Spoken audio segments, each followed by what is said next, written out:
આજે સાંજે આવી શકે છે ભાજપના ઉમેદવારોની પહેલી યાદી। સાંજે 6 વાગે ભાજપની મહત્વની પત્રકાર પરિષદ યોજાવાની છે। 125 ઉમેદવારોની યાદી થઈ શકે છે જાહેર, તેવા સમાચાર અત્યારે વહેતા થયા છે।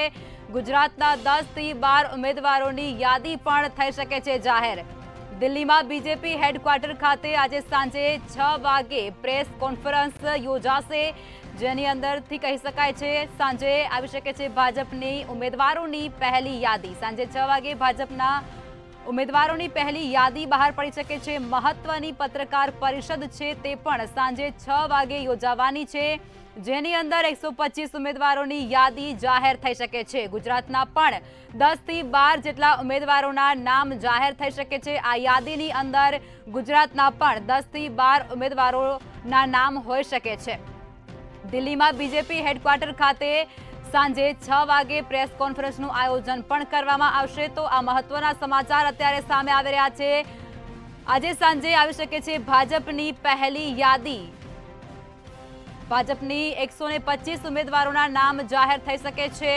6 વાગે મહત્વની પત્રકાર પરિષદ યોજાશે। ઘણા લાંબા સમયથી આ નામો છે તેની જાહેરાત કરવા માટેની જે બેઠકો હતી તેનો દોર યથાવત હતો, અને ત્યારબાદ હવે આજે સાંજે 6 વાગ્યા સુધીમાં પહેલી યાદી ભાજપની જાહેર થઈ શકે છે। તો આજ મુદ્દે વધુ વિગતો સાથે અમારા સંવાદદાતા સરફરાઝ નાગોરી ન્યૂઝરૂમથી લાઈવ જોડાઈ ચૂક્યા છે। સરફરાઝ, જણાવો, આજે સાંજે 6 વાગ્યા સુધી ભાજપની પહેલી યાદી બહાર પડી શકે છે, મહત્વની પત્રકાર પરિષદ યોજાશે, શું છે વધુ માહિતી? નિશ્ચિતપણે આપણે જણાવી દઉં કે આજે 6 વાગે દિલ્હી ખાતે ભાજપ દ્વારા પ્રેસ કોન્ફરન્સ યોજવાની છે। તેની અંદર ભાજપ દ્વારા લોકસભા ચૂંટણીની પહેલી યાદી જાહેર થઈ શકે એમ છે। લગભગ 100 જેટલા ઉમેદવારોની જાહેરાત આ યાદીમાં થાય તેવી પૂરેપૂરી સંભાવના છે। આ વખતે ભાજપે 400+ સીટો જીતવાનો જે લક્ષ્ય રાખ્યો છે તેને લઈને આ વખતે અગાઉથી જ ઉમેદવારોની યાદી જાહેર થાય તેવી પૂરેપૂરી શક્યતા, તેને જ લઈને આ પ્રેસ કોન્ફરન્સ છે, જેમાં 100 જેટલા નામોની આજે જાહેરાત થવાની પૂર્ણ શક્યતા છે। આપણે જણાવી દઉં કે આના પહેલાં જ્યારે પણ ચૂંટણીઓ થતી હતી ત્યારે મોટાભાગે છેલ્લી ઘડીએ નામો જાહેર થતા હતા, પરંતુ આ વખતે ભાજપે પહેલેથી જ તૈયારી કરી છે અને ફૂલ પ્લાનિંગ સાથે ભાજપે સમગ્ર વ્યૂહરચના ઘડી છે, જેથી કરીને એનડીએ જે છે આ વખતે 400+ સીટો હાંસલ કરી શકે। તેના માટે 100 ઉમેદવારોના નામની આજે ઘોષણા થશે, ત્યારે જોવાનું એ છે કે આ 100 ઉમેદવારોમાં કોનું સ્થાન મળે છે। જી સરફરાઝ, દર વખતની જેમ ભાજપ આ વખતે નો રિપીટની થિયરી અપનાવશે કે શું? તમારા મત મુજબ જણાવો। નિશ્ચિતપણે લોકસભાની જે ચૂંટણી હોય છે તેમાં નો રિપીટ થિયરી જેવું મોટાભાગે નથી હોતું, કારણ કે એ બહુ મોટો મત વિસ્તારનો પ્રતિનિધિત્વ કરનાર વ્યક્તિ હોય છે, જે લોકસભામાં ચૂંટણી લડીને ચૂંટાઈને આવતો હોય છે। ત્યાંના સ્થાનિક સમીકરણો જોવામાં આવે છે, એ વ્યક્તિનું ત્યાં કેટલું પ્રભુત્વ છે, જ્ઞાતિગત સમીકરણો પણ જોવામાં આવે છે, અને કાર્યકર્તાઓ પર તેની કેટલી પકડ છે આ બધું જ જોવામાં આવતું હોય છે। તેના આધારે ટિકિટનું વિતરણ કરાતું હોય છે, પરંતુ ખાસ કરીને ભારતીય જનતા પાર્ટી છે એ કેડર બેઝ પાર્ટી કહેવાય છે। તેથી જો કોઈની ટિકિટ કપાય તો પણ ભાજપની અંદર એ પ્રકારનો વિરોધ નથી જોવા મળતો જેવો અન્ય પક્ષોમાં જોવા મળતો હોય છે। થોડો ઘણો વિરોધ થતો હોય છે, પરંતુ એ રિઝલ્ટમાં ઇફેક્ટ નથી કરતો।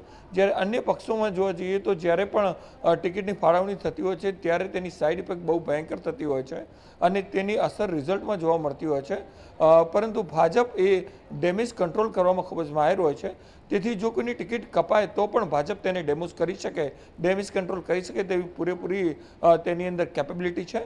તેથી આ 100 નામો જે જાહેર થવાની સંભાવના છે તેમાં પણ અનેક નવા નામો આવે તેવી પણ શક્યતા નકારી શકાય નહીં, અને અન્ય કોઈ જૂના વ્યક્તિને, દિગ્ગજ વ્યક્તિને પણ ટિકિટ અપાય તેની પણ પૂરેપૂરી શક્યતા છે। જી સરફરાઝ, છેલ્લા 2-3 દિવસથી દિલ્હી ખાતે હાઈકમાન્ડની બેઠક યોજાણી હતી અને તેની અંદરથી હવે આ 100 નામ છે, 125 નામ છે તે જાહેર થશે, ત્યારે ઉમેદવારોમાં પણ મહદઅંશે ક્યાંક ને ક્યાંક અસમંજસનો માહોલ સર્જાયો હશે। નિશ્ચિતપણે ઉમેદવારોનું બ્લડ પ્રેશર અત્યારે હાઈ છે। ઉમેદવારોને એ ચિંતા છે કે તેમનું નામ આ લિસ્ટમાં હશે કે નહીં, કોનું નામ હશે, કયો વ્યક્તિ ઉમેદવાર બનશે અને કયો નહીં બને, તે એને મનમાં 100% પ્રશ્ન હશે। અને લોકસભાની ચૂંટણી એ ખૂબ જ હાઈ વોલ્ટેજ અને પ્રેસ્ટીજવાળી ચૂંટણી હોય છે. અનેક ઉમેદવારો એવા હોય, અનેક દાવેદારો એવા હોય છે કે જે ઉમેદવારી નોંધાવવા માંગતા હોય છે અને ભાજપ પક્ષમાંથી ટિકિટ મળવી એ બહુ જ મોટી વાત કહેવાય છે. કારણ કે ભાજપનું જે સંગઠન છે એ ખૂબ જ મજબૂત છે અને ભાજપમાં નરેન્દ્ર મોદી જેવું નેતૃત્વ છે. તેથી ત્યાંથી ચૂંટણી લડવી એટલે તમારી જીતની પણ મોટાભાગે દાવેદારી લગભગ પણ સુનિશ્ચિત કરતું હોય છે. તેથી ટિકિટ મળશે કે નહીં તેને લઈને દાવેદારોમાં પણ જબરદસ્ત ઉત્સાહ હોય છે. અનેક એવા દિગ્ગજો છે કે જેઓ 5-5 ટર્મ સુધી ચૂંટણી લડી ચૂક્યા છે. અત્યારે ઉંમરના 80 વર્ષ ઉપર પહોંચી ચૂક્યા છે ઉંમરમાં. તે છતાં પણ તેઓ ચૂંટણી લડવા માટે થનગનતા હોય છે. એવા લોકોમાં પણ ચોક્કસ અસમંજસ છે કે તેમને ટિકિટ મળશે કે નહીં, પરંતુ અંતિમ ફેસલો હાઈકમાન્ડનો હોય છે અને ભાજપમાં હાઈકમાન્ડનો ફેસલો એ સર્વમાન્ય માનવો જ પડતો હોય છે. જી સરફરાઝ, વિગતો સાથે જોડાવા બદલ ધન્યવાદ. તો આ સૌથી મોટા સમાચાર અત્યારે સામે આવી રહ્યા છે. આજે સાંજે આવી શકે છે ભાજપના નામોની પહેલી યાદી. સાંજે 6 વાગે ભાજપની મહત્વની પત્રકાર પરિષદ યોજાશે, જેની અંદર 125 ઉમેદવારોની યાદી જાહેર થઈ શકે છે. આ 125 ઉમેદવારોની અંદર ગુજરાતના પણ 10 થી 12 ઉમેદવારોના નામ અંદર હોઈ શકે છે.